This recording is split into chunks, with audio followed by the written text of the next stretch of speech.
Hi, I'm Kristen Heffern, and I am from Knoxville, Tennessee, and I'm going to read Eleanor and Park here from Rainbow Rowell.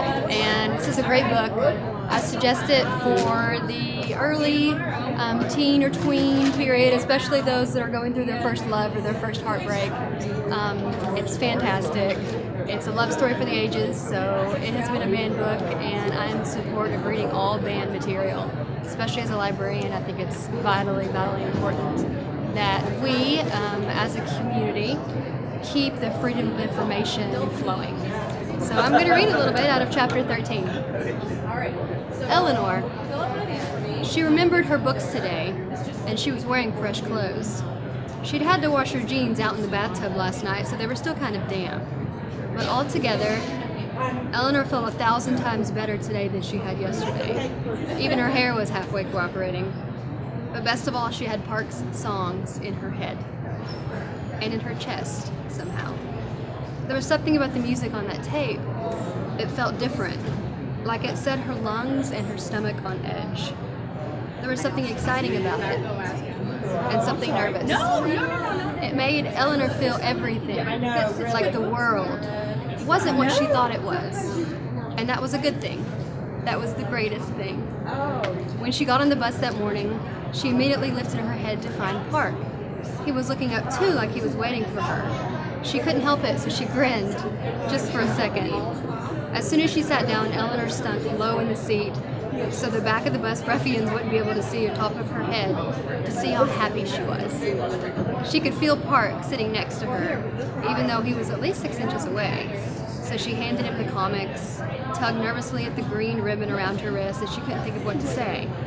Park's hands were still perfectly still in his lap, and perfectly perfect, honey-colored, with clean pink fingernails. Everything about him was strong and slender. Every time he moved, he had a reason. They were almost to school when he broke the silence. "Did you listen?"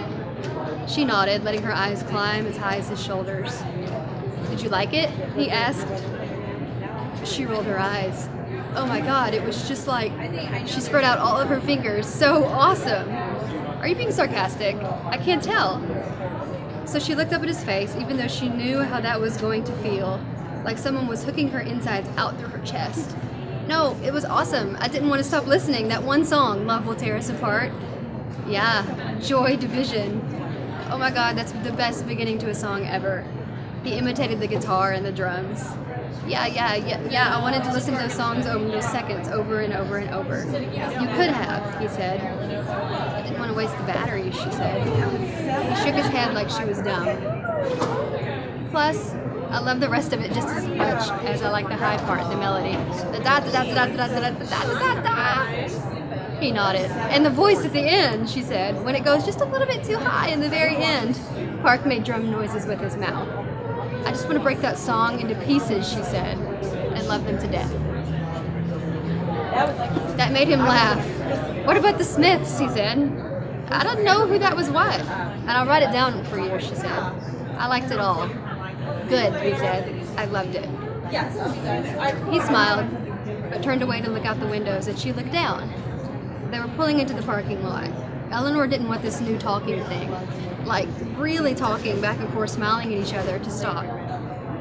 "And," she said quickly, "I love the X-Men, but I hate Cyclops." He whipped his head back. "You can't hate Cyclops. He's team captain. He's boring. He's worse than Batman." "What? You hate Batman?" "God, so boring. I can't even make myself read it. Whenever you bring Batman, I catch myself listening to Steve or wishing I was in hypersleep." The bus came to a stop. "What? Now I really know what you're thinking when you look out the window." "No, you don't," she said. I mix it up. Everybody else was pushing down the aisle past them, and Eleanor stood up too. "I'm going to bring you The Dark Knight Returns," he said. "What's that?" "Only the least boring Batman story ever." "Huh? Does Batman raise both eyebrows?" He laughed again. His face completely changed when he laughed.